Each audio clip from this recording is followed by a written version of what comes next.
الحمد لله ذي الجلالة والصلاة والسلام على صاحب الرسالة وعلى آله وأصحابه ومجتهدي ملته أولي الأيدي والأبصار والنبالة. أما بعد، فأعوذ بالله من الشيطان الرجيم. بسم الله الرحمن الرحيم. لقد من الله على المؤمنين إذ بعث فيهم رسولا. وقال الله تعالى في مقام آخر: وإذ أخذ الله ميثاق النبيين لما آتيتكم من كتاب وحكمة ثم جاءكم رسول مصدق لما معكم لتؤمنن به ولتنصرنه قال أأقررتم وأخذتم على ذلكم إصري قالوا أقررنا قال فاشهدوا وأنا معكم من الشاهدين. صدق الله مولانا العظيم وبلغنا رسوله النبي الأمين الحبيب الكريم ونحن على ذلك لمن الشاهدين والشاكرين والحمد لله رب العالمين. سنی من علی اللہ اکبر میزنم دم زبو بکر و عمر عثمان و حیدر میزنم قادریم نعلی یا غوث اعظم میزنم دم ز شیخ احمد رضا خان قطب عالم میزنم رضویم نعلی یا اعلی حضرت میزنم دم ز شیخ حشمت علی خان فرد عالم میزنم.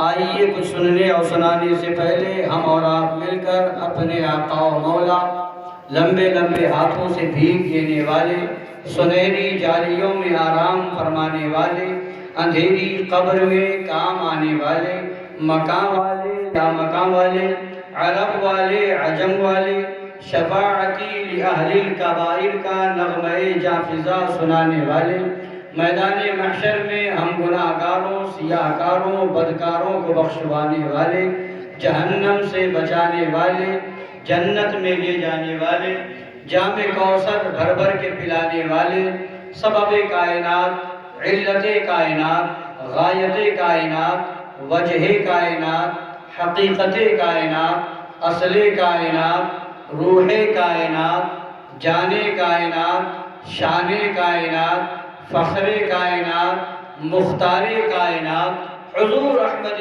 مجتبی جناب محمد رسول اللہ ارواحنا فدا صلی اللہ تعالی علیہ وعلا آلہ وسلم کی بارگاہ عرش پناہ میں درود پاک کا نذرانِ محبت پیش کریں. اللہم صلی علی سیدنا و نبینا و شفیعنا و حبیبنا مولانا محمد معدن الجود والکرم وآلہ الکرام و ابنہ الکریم و امتہ الکریمۃ و بارک وسلم. مجمع کچھ دوسرے انداز سے ہے اور موسیقی کی شکل میں. تین کونا ایک ادھر ہے، ایک ادھر، ایک ادھر، اور بھی جدا ہے. آپ حضرات اگر زحمت نہ ہو تو کرسی اٹھا کر کے ادھر سامنے آئیں.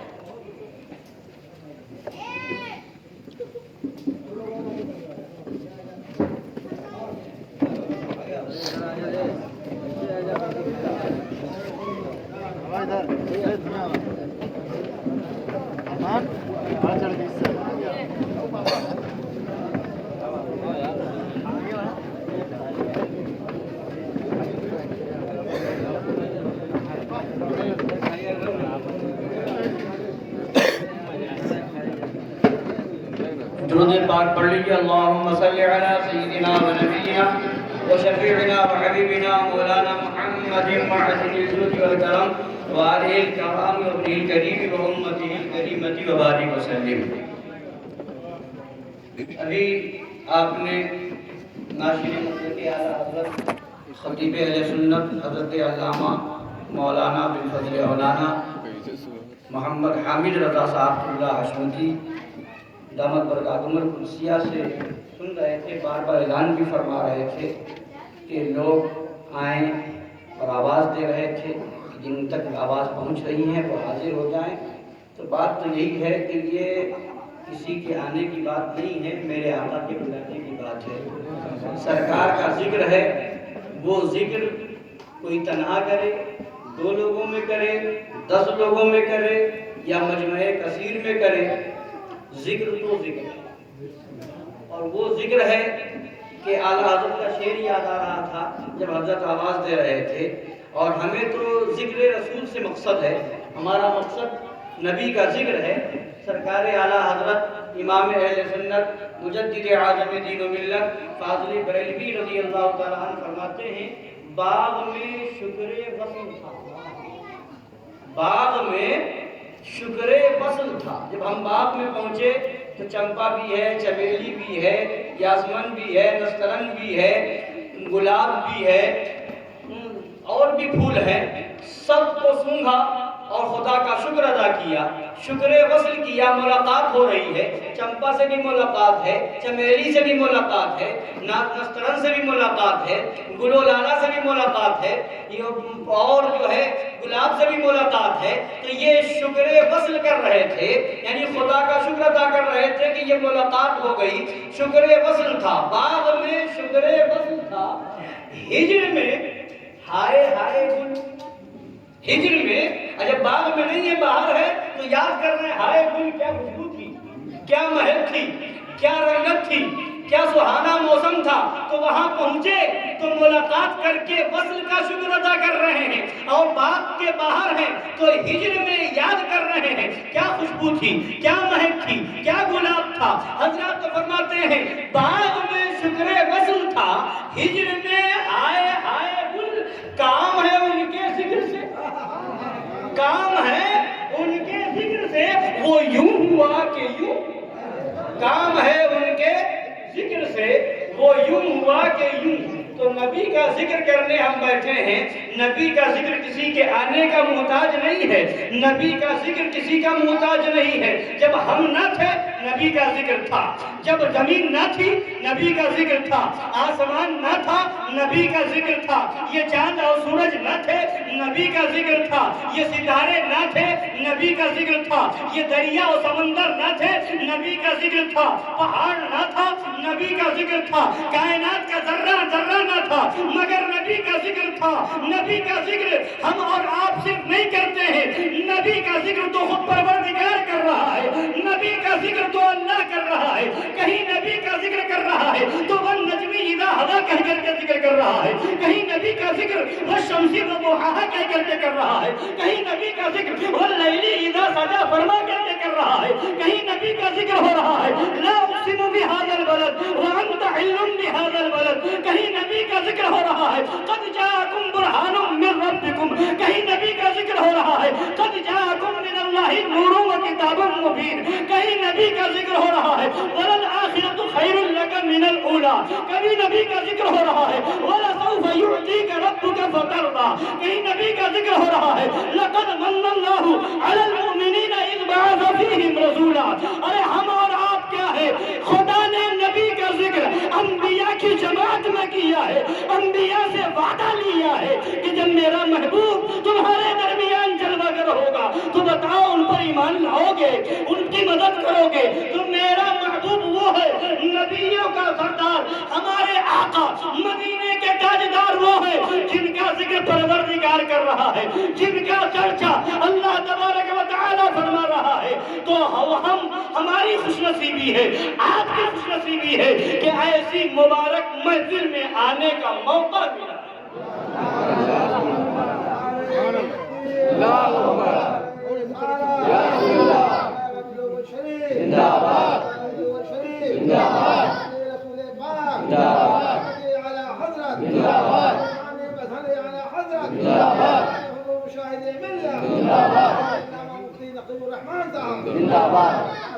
یہ ربیع الاول شریف کی 12ویں تاریخ کی شب ہے، اسی شب کی صبح میں دونوں جہان کی تاجدار جلوہ گر ہو گئے، اسی شب کی صبح میں نبیوں کے امام تشریف لا رہے ہیں، جن کے صدقے میں زمین بنی وہ نبی آ رہے ہیں، جن کے لیے آسمان بنایا گیا وہ نبی آ رہے ہیں، جن کے لیے کائنات بنائی گئی وہ نبی آ رہے ہیں۔ بریلی شریف کی آواز آئی، بارگاہ اعلیٰ حضرت سے آواز آئی، اور ہم سنیوں کو پیغام بھی دیا، نبی کی تعریف بھی کی، ہمیں عقیدہ بھی بتایا، ہمیں دنیا میں آنے کا مطلب بھی بتایا، ہمیں زندگی گزارنے کا سلیقہ بھی سکھایا، دنیا سے جانے کا مقصد بھی بتایا کہ اے دنیا والو سنو سنو، نبی کی تعریف بھی کر رہے ہیں، ہمیں پیغام بھی دے رہے ہیں اور دنیا کو حقیقت بتا رہے ہیں۔ زمین و زمان تمہارے لیے، مکین و مکان تمہارے لیے، چنین و چنا تمہارے لیے، بنے دو جہاں تمہارے لیے۔ یا رسول اللہ، دہن میں ہے زبان تمہارے لیے، بدن میں ہے جان تمہارے لیے، ہم آئے یہاں تمہارے لیے، اٹھے بھی وہاں تمہارے لیے۔ اور فرماتے ہیں صبا، فرماتے ہیں جنا میں سمن، جنا میں چمن، چمن میں سمن، سبن میں پھبن، پھبن میں دلہن، یہ سزائے محن پہ ایسے ملن، یہ امن و امان تمہارے لیے۔ اور فرماتے ہیں بفور صدا سما یہ بدھا، یہ سدرا جھکا، یہ سدرا اٹھا، وہ عرش جھکا، بفور صدا سما یہ بدھا، یہ سدرا جو اٹھا، یہ سدرا جھکا، وہ عرش اٹھا، صفوف سما نے سجدہ کیا، ہوئی جو عزا تمہارے لیے، صفوف سما نے سجدہ کیا، ہوئی جو عزا تمہارے لیے۔ صبا وہ چلے کہ باغ پھلے، صبا وہ چلے کہ دن ہو بھلے، کہ باغ بھلے دن ہو بھلے، لیوا کے تلے سنا میں کھلے، رضا کی زبان تمہارے لیے، ہم آئے یہاں تمہارے لیے، اٹھے بھی وہاں تمہارے لیے۔ تو ہمارا آنا بھی نبی کے لیے ہے، ہمارا جانا بھی نبی کے لیے ہے۔ پیغام دیا بریلی کے تاجدار نے، ہم غرباء اہل سنت کے مددگار نے، کہ ہمارا آنے کا مقصد یہ ہے کہ ہم نبی کی تعریف کریں، ہماری زبان اس لیے ہے کہ نبی کی عظمت بیان کرے، ہمارے جسم میں جان اس لیے ہے کہ نبی کا تذکرہ کرے۔ ہم آئے بھی ہیں نبی کے لیے، دنیا سے جائیں گے نبی کے لیے، یعنی جیو تو نبی کے لیے، مرو تو نبی کے لیے۔ اور یہی پیغام سرکار مظہر اعلیٰ حضرت شیر بیش اہل سنت ہمارے اور آپ کے دادا پیر نے بھی دیا تھا۔ دنیا کو مقصد انہوں نے سکھا دیا کہ وہ جب تک رہے پیغام دیتے رہے، پیارے حبیب کو پکار، پیارے نبی کا نام لے، دامن مصطفیٰ میں آ، پائے رسول تھام لے، جب تک رہے نبی کے دشمنوں کا مقابلہ کرتے رہے، نبی کے گستاخوں کا دندان شکن جواب دیتے رہے، اور جب دنیا سے گئے تو نبی کے نام پر زہر بھی ملا تو پی لیا۔ اجمل سلطان پوری نے پکار کے کہا، وہ کہتے تھے نبی کے عشق میں مر مر کے جی لیں گے، نبی کے نام پر گر زہر مل جائے پی لیں گے۔ شہید ملت اسلامیہ کا غم ہے سینے میں، شہادت ان کو راس آئی محرم کے مہینے میں۔ یہ ہماری اور آپ کی خوش نصیبی ہے کہ ہم اس مجلس میں شرکت کر رہے ہیں۔ ہم اس کا ذکر کرنے آئے ہیں جس کے بارے میں خدا فرماتا ہے، خدا فرماتا ہے جعلتک ذکرا من ذکری، اے محبوب میں نے تمہیں اپنے ذکر میں سے ایک ذکر کیا، ایک ذکر بنایا ہے۔ فمن ذکرک ذکرنی، اے محبوب جس نے تمہارا ذکر کیا اس نے میرا ذکر کیا، جس نے تمہارا ذکر کیا اس نے۔ تو نبی کا ذکر ذکر مصطفیٰ ذکر خدا ہے، اور نبی کا ذکر چھوڑ کر کے صرف اللہ اللہ کرو تو یہ ذکر خدا بھی نہیں ہوگا۔ صرف اللہ اللہ ذکر خدا کرو اور نبی کا ذکر چھوڑو تو یہ ذکر خدا بھی نہیں مانا جائے گا، اور یہ ذکر تمہیں جنت میں نہیں لے جائے گا، یہ تو تمہیں جہنم کی طرف لے جائے گا۔ فرماتے ہیں سرکار اعلیٰ حضرت فاضل بریلوی رضی اللہ تعالیٰ عنہ کہ فرماتے ہیں کہ واللہ ذکر حق نہیں گنجی سفر کی ہے، ذکر خدا جو ان سے جدا چاہو نہ کیو، واللہ ذکر حق نہیں کنجی سفر کی ہے۔ تو سفر یعنی جہنم کی کنجی ہے اگر نبی کا ذکر چھوڑ کر کے صرف خدا کا ذکر کرو، اور اگر چاہتے ہو جنت میں جانا تو ذکر مصطفیٰ کرتے رہو، جنت کا پروانہ ملتا رہے گا۔ حضرات گرامی وقار، تو ہم اور آپ اس کا ذکر کر، اس نبی کا ذکر کرنے آئے ہیں، امام الانبیاء کا ذکر کرنے آئے ہیں کہ ابھی نبی دنیا میں تشریف نہیں لائے ہیں مگر نبی کا چرچا ہو رہا ہے۔ ابھی اس خاکدانے کی اتنی پر جلوہ گر نہیں ہوئے ہیں مگر نبی کی آمد کا شہرا ہو رہا ہے۔ ابھی نبی اس دنیا میں جلوہ گر نہیں ہوئے ہیں مگر حضرت آدم کی زبان پر میرے نبی کا ذکر موجود ہے، حضرت نوح کی زبان پر میرے نبی کا ذکر موجود ہے، حضرت یحییٰ کی زبان پر میرے نبی کا ذکر موجود ہے، حضرت سلیمان کی زبان پر میرے نبی کا ذکر موجود ہے۔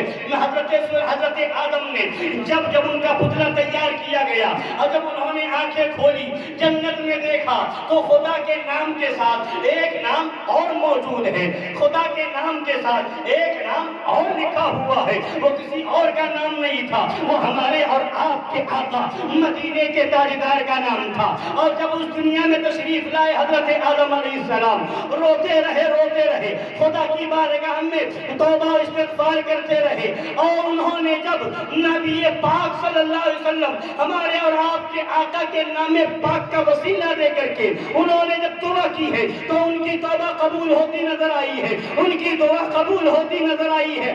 اللہ تبارک و تعالیٰ نے اس موقع پر ارشاد فرمایا تھا، اے آدم یہاں پر تم نے میرے محبوب کا وسیلہ دے کر کے تم نے دعا کی ہے، اپنے لیے کی ہے، اگر تم یہاں پر میرے محبوب کے وسیلے سے پوری کائنات کی بخشش چاہتے تو میں پوری کائنات کو بخش دیتا۔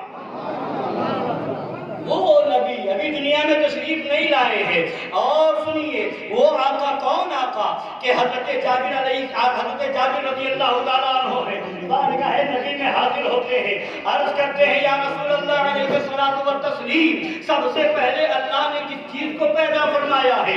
حضرت جابر رضی اللہ تعالیٰ عنہ نے جب یہ سوال کیا تو آقا کائنات صلی اللہ علیہ وسلم ارشاد فرماتے ہیں، یا جابر ان اللہ تعالی خلق قبل الاشیاء نور نبیک من نوری، اے جابر اللہ نے ساری چیزوں سے پہلے تمہارے نبی کے نور کو اپنے نور سے پیدا فرمایا ہے۔ یعنی کیا پتا چلا؟ نبی کا نور خدا کے نور سے بنا ہے، خدا کے نور سے خدا نے اپنے نور سے نبی کے نور کو بنایا، اس نور سے ساری کائنات بنائی گئی ہے۔ حضرات گرامی، تو نبی کیا ہے؟ نبی جو ہے ذات خدا کا جلوہ ہے، نبی کیا ہے؟ نور خدا ہے، نبی کیا ہے؟ نور الہی ہے۔ تو اب اگر کوئی عقل کا اندھا، اگر کوئی دیو کا بندہ یہ کہے کہ نبی یہ نہیں جانتے تھے، نبی وہ نہیں جانتے تھے، یہ کہے نبی کو یہ اختیار نہیں تھا، نبی کو وہ اختیار نہیں تھا، اگر کوئی نبی میں عیب اور کمی نکالتا ہوگا تو سنو، وہ نبی میں کمی نہیں نکالتا ہے، وہ نور خدا میں کمی نکال رہا ہے، نور الہی میں عیب نکال رہا ہے۔ خدا بھی بے عیب ہے، خدا کا نور بھی بے عیب ہے، خدا کا محبوب بھی بے عیب ہے۔ بریلی کے تاجدار نے ہمیں عقیدہ دیا، لم یات نظیرک فی نظر مثل تو نسل پیدا جانا، جگراج کا تاج ترے سر تو ہے، تجھ کو شہید و سرا جانا۔ اور یہی بولے چمنے جہاں کے تھالے سبھی میں نے چھان ڈالے، یا رسول اللہ تیرے پائے کا نہ پایا، تجھے یک نے یک بنایا، تجھے یک نے یک بنایا۔ تو یہی صحابہ کا بھی عقیدہ تھا۔ حضرت حسان بن ثابت ہیں، نبی کی بارگاہ میں حاضر ہیں، نبی جلوگر ہیں، حضرت حسان سنا رہے ہیں اور عرض کرتے ہیں وَأَجْمَلَ وَأَحْسَنَ مِنْكَ لَمْ تَرَ قَطُّ عَيْنِي وَأَجْمَلَ مِنْكَ لَمْ تَلِدِ النِّسَاءُ خُلِقْتَ مُبَرَّأً مِنْ كُلِّ عَيْبٍ كَأَنَّكَ قَدْ خُلِقْتَ كَمَا تَشَاءُ۔ یا رسول اللہ آپ سے بہتر، آپ سے زیادہ حسن والا میری آنکھ نے دیکھا ہی نہیں، اور حقیقت تو یہ ہے آپ سے زیادہ حسن و جمال والا اللہ کسی عورت نے پیدا ہی نہیں کیا ہے۔ اور آگے فرماتے ہیں آپ تو ایسے ہر عیب سے پاک پیدا کیے گئے ہیں، کأنک قد خلقت کما تشاء، گویا کہ آپ ایسے پیدا کیے گئے ہیں جیسے آپ پیدا ہونا چاہتے تھے۔ خدا کی رضا چاہتے ہیں دو عالم، خدا چاہتا ہے رضائے محمد صلی اللہ علیہ وسلم۔ تو وہ ہے میرے آقا۔ اس دنیا میں اللہ نے بے شمار نعمتیں اتاری، بے شمار نعمتوں سے دنیا والوں کو مالا مال کیا، دنیا میں بے شمار نعمتیں اللہ نے دی ہمیں اور آپ کو، مگر جب محبوب کو بھیجا تو ارشاد فرماتا ہے، ابھی میں نے خطبہ مسنہ کے بعد آیت کریمہ پڑھی، لقد من اللہ علی المؤمنین اذ بعث فیہم رسولا، اللہ نے مومنین پر احسان فرمایا ان میں اپنا رسول بھیج کر۔ تو کچھ لوگ یہاں پہ یہ کہہ دیا کرتے ہیں کہتے کہتے کہ اللہ نے اور چیزیں دی، نعمتیں دی، مگر احسان نہیں جتایا، یہاں پر احسان جتایا، یہ کہنا غلط ہے۔ اللہ نے اور چیزیں دی، وہاں بھی احسان جتایا۔ احسان جتانے کے لیے ضروری نہیں ہے کہ لفظ احسان اور لفظ منہ کا استعمال کیا جائے، احسان جتانے کا لفظ بولا جائے، بلکہ اللہ نے فرمایا فَبِأَيِّ آلَاءِ رَبِّكُمَا تُكَذِّبَانِ، تم اپنے رب کی کون کون سی نعمتوں کو جھٹلاؤ گے، یہ بھی احسان جتایا جا رہا ہے۔ خدا نے فرمایا وَأَمَّا بِنِعْمَةِ رَبِّكَ فَحَدِّثْ، اپنے رب کی نعمت کا خوب چرچا کرو، یہ بھی احسان جتانا ہے۔ اور خدا نے فرمایا اذکروا نعمت اللہ علیکم، جو اللہ نے تمہیں نعمت دی ہے اس کا تم تذکرہ کرو، اس کا ذکر کرو، یہ بھی احسان جتانا ہے۔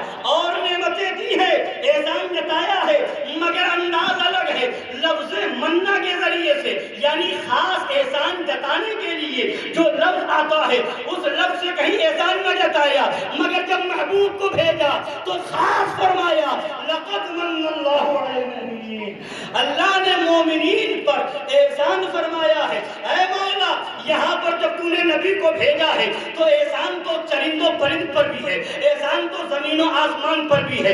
اے مولا، جب تو نے نبی کو بھیجا ہے تو احسان تو سب پر ہے، ہر انسان پر ہے۔ جو گمراہ تھے ان کو ہدایت ملے گی، جو راہ راست سے بھٹکے ہوئے ہیں ان کو راہ راست ملے گا، اور جو ہے ادھر ادھر گمراہ ہو رہے تھے، کفر و شرک میں گرفتار ہو رہے تھے، ان کو جو ہے کفر و شرک سے نجات ملنے والی ہے۔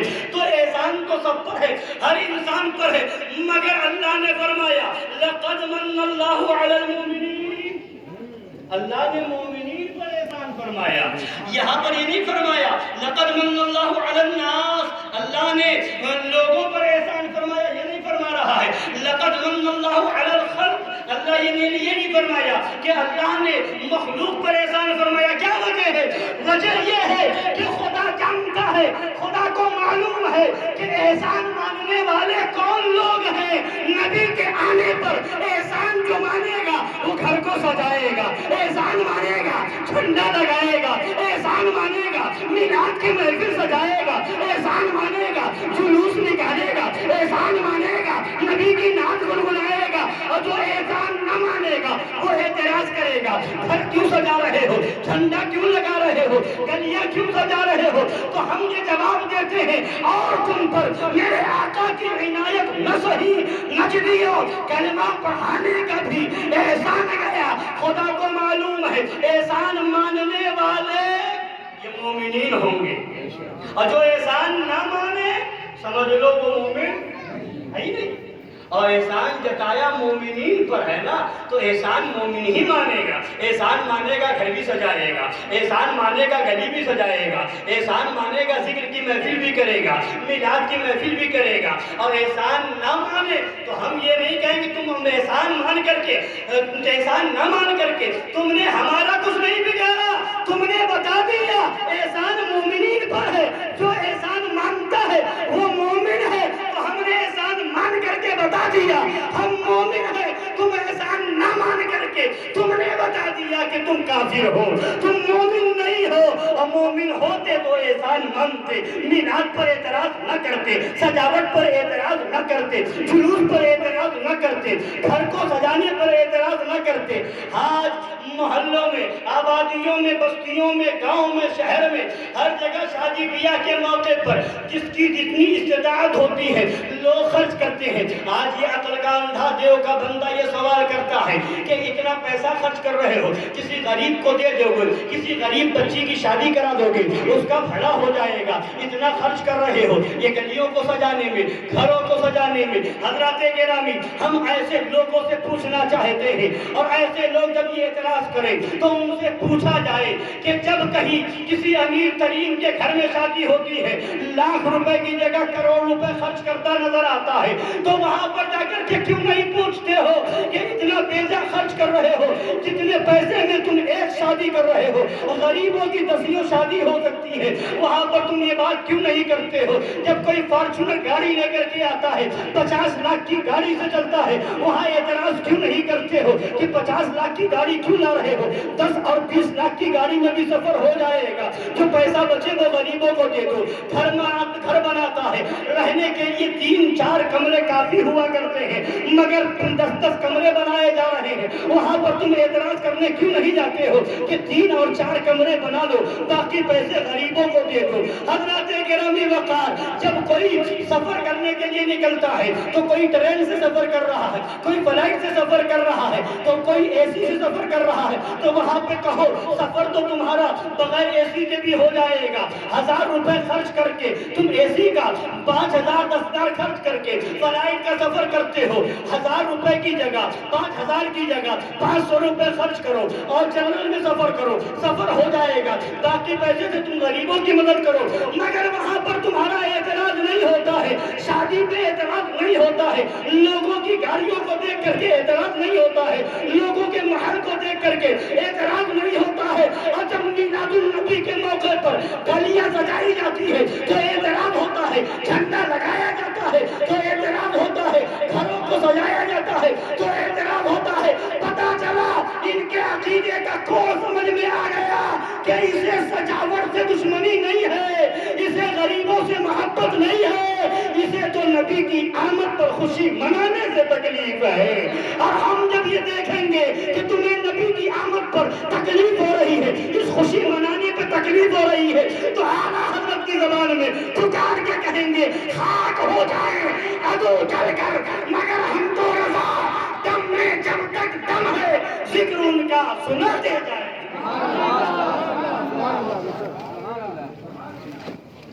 دم میں جب تک دم ہے ذکر ان کا سناتے جائیں گے۔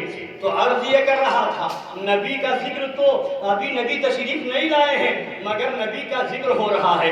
آپ دیکھیں قرآن شریف کی آیت میں نے تلاوت کی، خدا فرماتا ہے وَإِذْ أَخَذَ اللَّهُ مِيثَاقَ النَّبِيِّينَ، خدا فرما رہا ہے، اس کو بہت غور سے سنیے اور یاد کرو جب اللہ نے نبیوں سے ان کا وعدہ لیا، نبیین سے ان کا وعدہ لیا، لما آتیتکم من کتاب و حکمہ، جو کتاب میں نے تمہیں دی ہے، جو حکمت میں نے تمہیں دی ہے، ثم جاءکم رسول مصدق لما معکم، پھر جب رسول تمہاری کتابوں کی تصدیق کرتے ہوئے تمہارے پاس آئے، ثم جاءکم رسول مصدق لما معکم، تو اب خدا فرما رہا ہے لَتُؤْمِنُنَّ بِهِ، کس سے فرما رہا ہے؟ انبیاء کی جماعت سے، انبیاء کرام کی روحوں کو اکٹھا فرمایا، انبیاء کی روحیں ہیں ان سے فرما رہا ہے لَتُؤْمِنُنَّ بِهِ، ضرور ضرور تم ان پر ایمان لانا، وَلَتَنْصُرُنَّ، لَتُؤْمِنُنَّ بِهِ وَلَتَنْصُرُنَّ، ضرور ضرور تم ان پر ایمان لانا اور ضرور ضرور تم ان کی مدد کرنا۔ کیا خدا کو نہیں معلوم تھا کہ سارے نبی آئیں گے، ظاہری طور پر آ کے تشریف لے جائیں گے، سب سے آخر میں امام الانبیاء آئیں گے؟ حضرت آدم آ چکے ہوں گے، تشریف لے جا چکے ہوں گے، حضرت نوح آ چکے ہوں گے، تشریف لے جا چکے ہوں گے، حضرت یحییٰ آ چکے ہوں گے، تشریف لے جا چکے ہوں گے، کم و بیش 1,24,000 یا کم و بیش 2,24,000 میں حضرت آدم سے لے کر حضرت عیسیٰ تک سارے نبی آ چکے ہوں گے، تشریف لے جا چکے ہوں گے۔ پھر خدا وعدہ لے رہا ہے، جب یہ سب آ کے جا چکے ہوں گے تو پھر وعدہ لینے کا کیا مطلب ہے؟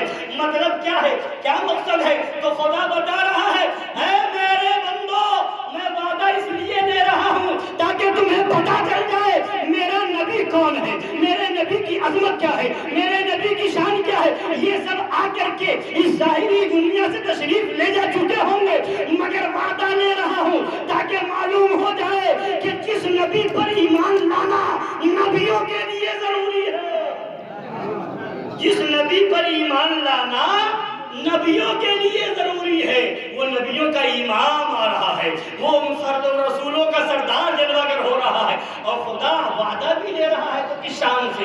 سرکار اعلیٰ حضرت نے اس کی بڑی اچھے انداز میں توضیح فرمائی ہے۔ فرماتے ہیں کہ یہاں فرمایا لَتُؤْمِنُنَّ، یہاں لام جو آیا ہے لام قسم ہے۔ کیا فرمایا؟ لام قسم ہے، یعنی تمہیں قسم ہے اے انبیاء کی جماعت، اے نبیوں کی جماعت، تمہیں قسم ہے تم ضرور ایمان لانا، تمہیں قسم ہے کہ تم ضرور ان کی مدد کرنا۔ قسم کے ساتھ مولا، قسم تو وہاں لی جاتی ہے جہاں اعتماد نہ ہو، جہاں یقین نہ ہو، جہاں بھروسہ نہ ہو۔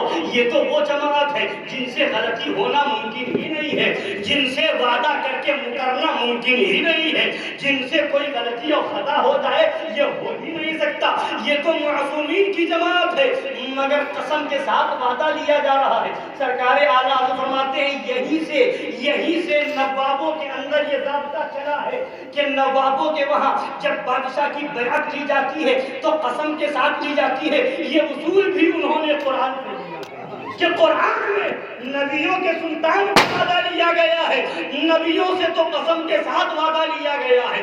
لَتُؤْمِنُنَّ، اور آگے اور تاکید کے لیے یہ علماء بیٹے جانتے ہیں یہاں پر نون مشدد جو ہے نون ثقیلہ، یہ کلام میں زور پیدا کرنے کے لیے، تاکید پیدا کرنے کے لیے لَتُؤْمِنُنَّ نہیں فرمایا، لَتُؤْمِنُنَّ نہیں فرمایا، لَتُؤْمِنُنَّ یعنی ضرور تاکید پر تاکید ہو رہی ہے۔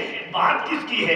امام الانبیاء کی ہے۔ اعلیٰ حضرت فرماتے ہیں لَتُؤْمِنُنَّ بِهِ وَلَتَنصُرُنَّ فرمانے کے بعد ابھی انبیاء سے وعدہ لیا جا رہا ہے۔ انبیاء کی جماعت نے ابھی جواب بھی نہ دیا تھا، ابھی وہ جواب بھی نہ دینے پائے تھے کہ خدا فرماتا قَالَ أَأَقْرَرْتُمْ، یعنی اتنی جلدی ابھی فرما ہی رہا ہے۔ انبیاء کی جماعت نے جواب نہ دیا مگر خدا فرما رہا أَأَقْرَرْتُمْ، ارے بولو کیا تم نے اقرار کیا؟ أَأَقْرَرْتُمْ، کیا تم نے اقرار کیا؟ وَأَخَذْتُمْ عَلَىٰ ذَلِكُمْ إِصْرِي، اور تم نے میرا بھاری ذمہ اپنے اوپر لیا۔ وَأَخَذْتُمْ عَلَىٰ ذَلِكُمْ إِصْرِي، اس کے اوپر میرا بھاری ذمہ تم نے لیا۔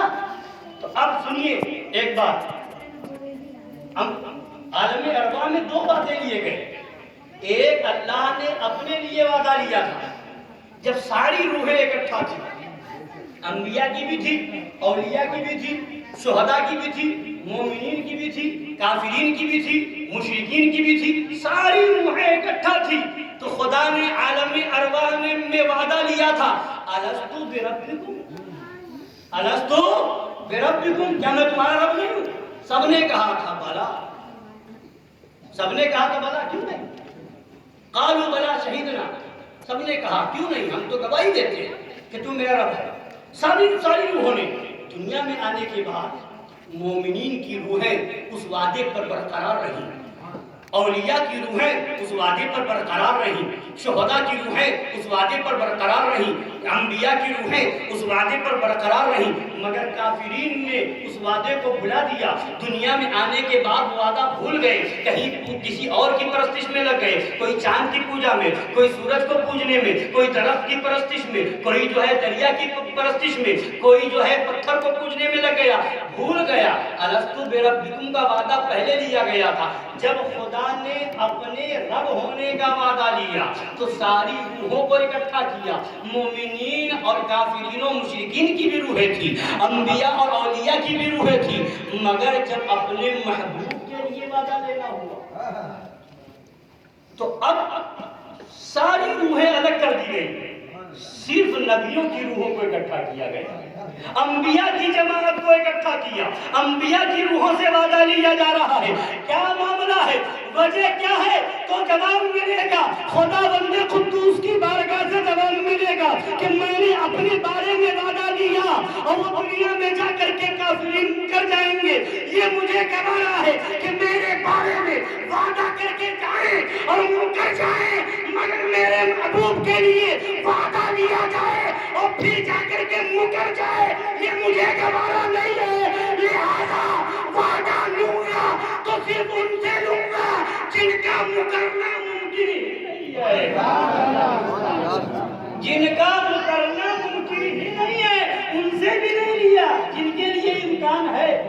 مومنین کے لیے مومنین مکریں گے مگر امکان تو پایا جا رہا ہے، امکان تو ہے، ہو سکتا ہے مکر جائے ہمارے اعتبار سے۔ خدا کے علم میں تو سب ہے کہ کون مکرے گا کون نہیں مکرے گا، کون اقرار پر برقرار رہے گا کون پھر جائے گا، مگر پھر بھی وعدہ لیا تو انبیاء کی جماعت سے۔ بتانا چاہ رہا ہے میرے محبوب کے بارے میں کوئی انکار کرے یہ مجھے گوارا نہیں ہے، اور نبی کی عظمت تو یہ ہے، نبی کی شان تو یہ ہے، نبی کا مقام تو یہ ہے، نبی کی رفعت تو یہ ہے۔ جبھی تو بریلی کے تاجدار نے کہا فرش والے تیری شوکت کا علو کیا جانے، خسروا عرش پہ اڑتا ہے بھرے رہے گا۔ انبیاء کی جماعت سے وعدہ لیا گیا، فرمایا ابھی جواب بھی نہ دینے پائے تھے، خدا فرماتا اقررتم، خدا اقرار کیا، واخذتم علی ذالکم اسری، اور تم نے اس پر میرا بھاری ذمہ لیا۔ قالوا، انبیاء کی جماعت نے جواب دیا اقررنا، کیا جواب دیا؟ اقررنا، ہم نے اقرار کیا۔ اب وہ انبیاء کی جماعت تھی جو اقرار کرنے کے بعد مکر جائے وہ ہو ہی نہیں سکتا، اقرار سے پھر جائے یہ ہو ہی نہیں سکتا۔ تو ہوتا کیا ہے کہ ہم کچھ مولانا حامد صاحب ہیں یا مولانا سیف صاحب یا امام صاحب ہیں، ہم کوئی وعدہ لیں تو اب اس کے بعد ہم اطمینان کر لیں گے کہ یہ مکریں گے نہیں، مگر کوئی ایسا آدمی ہے فاسق ہے فاجر ہے، ہم وعدہ لیں تو ہم کہیں گے حضرت گواہ ہو جائیے، مولانا حامد صاحب قبلہ سے گواہ ہو جائیے، امام صاحب قبلہ گواہ ہو جائیے، ہم گواہ بناتے اقرار کیا ہے، کہیں ایسا نہ ہو کہ مکر جائے، لائیے کاغذ لائیے، لکھوا لیجئے، سائن کر دیجئے، گواہوں کے بھی سائن لے لیجئے۔ یہ کب ہوتا ہے؟ جب یہ گمان ہو کہ یہ مکر سکتا ہے، مگر وہ تو انبیاء کی جماعت ہے، وہاں مکرنا ممکن ہی نہیں ہے، اقرار کے بعد ان کا پھر جانا ممکن ہی نہیں ہے، اقرار کے بعد ان کا انکار کرنا ممکن ہی نہیں ہے۔ اقرار کر لیا، انبیاء کی جماعت نے کہا اقررنا، ہم نے اقرار کیا، مگر اسی پر بس نہ کیا، خدا فرماتا ہے اقرار کر لیا، قالا، خدا فرماتا ہے فشہدو، فشہدو، آپس میں ایک دوسرے پر گواہ ہو جاؤ، آپس میں ایک دوسرے پر گواہ ہو جاؤ۔ یہ کیوں ہو رہا ہے؟ نبی کی عظمت بتانے کے لیے، نبی کی شان بتانے کے لیے، اور یہیں پر بس نہ کیا، وَأَنَا مَعَكُمْ مِنَ الشَّاهِدِينَ، اور میں تمہارے ساتھ گواہوں میں ہوں، میں تمہارے ساتھ گواہوں میں ہوں۔ ذکر روکے فضل کاٹے نفس کا جویا رہے، ذکر روکے فضل کاٹے نفس کا جویا رہے، پھر کہے عمر تک کہ ہوں امت رسول اللہ کی۔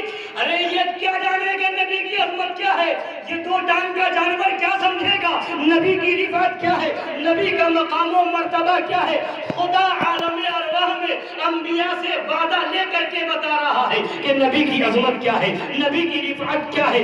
نبی کو بنا، نبی کے نور کو اللہ نے اپنے نور سے بنایا سب سے پہلے، بھیجا سب کے بعد میں، اور انبیاء کرام آتے رہے، نبی کی خبر دیتے رہے، انبیاء آتے رہے، نبی کی بشارت دیتے رہے۔ بریلی کے تاجدار نے جب منظر دیکھا تو ارشاد فرمایا سب سے اول سب سے آخر، ابتدا ہو انتہا ہو، تھے وسیلے سب نبی تم، اصل مقصود ہدا ہو، سب بشارت کی عزا تھے، تم نماز جافزہ ہو، پاک کرنے کے وضو تھے، تم نماز جافزہ ہو، اور آگے فرماتے ہیں سب تمہاری ہی خبر تھے، تم مؤخر مبتدا ہو، سب تمہاری ہی خبر تھے یا رسول اللہ، تم مؤخر مبتدا ہو۔ سب آئے نبی کی خبر دیتے گئے، اب نبی تشریف لا رہے ہیں، حضرت آدم نے بھی نبی کی خبر دی، حضرت سلیمان علیہ السلام کا قافلہ چلا، قافلہ چلتے چلتے جب حضرت سلیمان علیہ السلام کا قافلہ مدینہ شریف سے گزرنے لگا تو حضرت سلیمان علیہ السلام نے اپنے قافلے والوں کو روکا اور فرمایا اے قافلے والوں دیکھ لو یہ شہر مدینہ ہے، یہی پر نبی آخر الزمان ہجرت کر کے جلوہ گر ہونے والے ہیں، مبارک ہے وہ لوگ، مبارک بات ہے ان لوگوں کے لیے جو اس نبی کا زمانہ پائیں گے اور ان پر ایمان لائیں گے۔ نبی نہیں آئے ہیں مگر نبی کی آمد کی خوشخبری سنائی جا رہی ہے، ابھی نبی جلوہ گر نہیں ہوئے ہیں، نبی کی آمد کی خوشیاں سنائی جا رہی ہے۔ حضرت عیسیٰ علیہ السلام نے فرمایا قرآن میں ان کا قول مبارک نقل کیا گیا، حضرت عیسیٰ نے فرمایا تھا مبشرم برسول یاتی من بعد اسمہ احمد، حضرت عیسیٰ فرماتے ہیں میں تمہیں خوشخبری دے رہا ہوں، ایک رسول آنے والا ہے جس کا نام احمد ہوگا۔ حضرت عیسیٰ آ کر کے اس نبی کی خوشخبری سنا رہے ہیں، ابھی نبی جلوہ گر نہیں ہوئے ہیں، ایک ایمان افروز واقعہ سنتے چلے۔ حضرت گرامی وقار نبی کی آمد سے تقریباً 1000 سال پہلے کا واقعہ، کتنا؟ 1000 سال پہلے کا واقعہ ہے۔ ایک بادشاہ تھا جس بادشاہ کا نام تبع اول حمیری ہے۔ تبع اول حمیری اپنے 4000 لشکر کے ساتھ گزر رہے ہیں، یہ بادشاہ کا گزر ہو رہا ہے۔ جب یہ بادشاہ کا قافلہ اس لشکر کا قافلہ یہ لشکر جب مدینہ طیبہ پہنچتا ہے، وہاں قیام کرتا ہے، تو اس 4000 لشکر میں سے 400 علماء اور دانشور جنہوں نے توریت و زبور اور انجیل کو پڑھا تھا، جو عالم توریت و انجیل تھے، وہ 400 علماء اس بادشاہ کے پاس آتے ہیں اور آ کر کے عرض کرتے ہیں اے بادشاہ سلامت، اب ہمیں اجازت دے دی جائے کہ ہم اسی شہر مدینہ کے اندر رہیں اور یہیں اپنی زندگی گزاریں، ہم یہاں سے کہیں نہ جائیں۔ تو بادشاہ تبع اول حمیری نے جواب پوچھا کہ آخر ماجرا کیا ہے؟ تم 400 کے 400 عالم یہاں رکنے کے لیے کی تیار ہو، یہاں اپنی زندگی گزارنے کو، یہاں تو کوئی آبادی نہیں، صرف ایک خیمہ نظر آ رہا ہے اور کوئی آبادی نہیں ہے، یہاں کیوں رہنا چاہتے ہو؟ تو ان 400 علماء نے نبی کی آمد سے 1000 سال پہلے کا واقعہ ہے، 400 علماء نے جواب دیا تھا یہ اس لیے ہم چاہتے ہیں کہ ہم نے توریت میں پڑھا ہے، انجیل میں پڑھا ہے کہ ایک نبی آخر الزماں جلوہ گر ہونے والے ہیں، تشریف لانے والے ہیں، وہ پیدا تو کسی اور مقام پر ہوں گے مگر ہجرت کر کے اسی مدینہ شہر میں آئیں گے۔ ہم یہ چاہتے ہیں کہ ان کے انتظار میں اپنی زندگی گزار دیں، اگر ان کا زمانہ مل جائے تو ان پر ایمان لے آئے، اور اگر زمانہ نہ پائے تو اپنی اولاد کو وصیت کر جائیں کہ جب وہ نبی آئے تو ان کا کلمہ پڑھ لینا، ان کے ہاتھ پر مسلمان ہو جانا، ان کا کلمہ پڑھ کر کے مشرف پر اسلام ہو جانا۔ جب یہ سنا 400 علماء کی زبانی تو تبع اول حمیری نے ایک خط لکھا، اور خط لکھنے کے بعد ایک عالم کے حوالے کیا کہ جب آپ کے زمانے میں نبی تشریف لے آئے تو یہ خط ان کے حوالے کر دیجئے گا، اور اگر آپ کا زمانہ میں نہ آئے تو پھر جو ہے آپ اپنے بعد اپنی اولاد کو دے دیجئے گا، یہ وصیت جاری رہے یہاں تک کہ یہ میرا خط نبی تک پہنچ جائے۔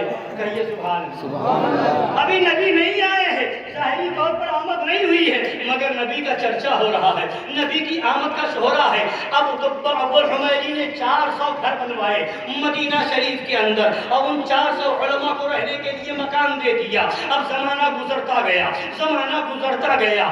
اب دیکھیے جس عالم کو خط دیا تھا اور زہر نصیب، اسی عالم کے خاندان میں حضرت ابو ایوب انصاری ہے جو میرے نبی کے میزبان اول ہیں۔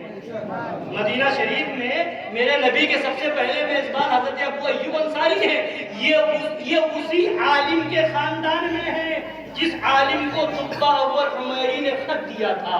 دیکھیں میرے نبی کا ذکر کب ہو رہا ہے۔ اب آگے دیکھیے جب نبی جلوہ گر ہو گئے، مکہ شریف میں آمد ہو گئی، جلوہ گر ہو گئے، اب نبی نے اعلان نبوت فرمایا ہے، نبی نے اعلان فرمایا۔ اب نبی کی نبوت کا اعلان جب ہوا، اب لوگوں کو پتہ چلا، مدینہ شریف میں خبر ہوئی کہ مکہ شریف میں نبی جلوہ گر ہوئے ہیں، آخری نبی ہیں، انہوں نے نبوت کا اعلان کیا ہے۔ تو اب یہاں سے خط لے کر کے ابو لیلہ نامی شخص مدینہ شریف سے مکہ کی طرف روانہ ہو جاتے ہیں، اور آگے بڑھنے کے بعد جب وہ پہنچتے ہیں نبی کی بارگاہ میں حاضر ہوتے ہیں، ابھی وہ پہنچے ہی تھے کہ نبی نے فرمایا کیا تم ابو لیلہ ہو؟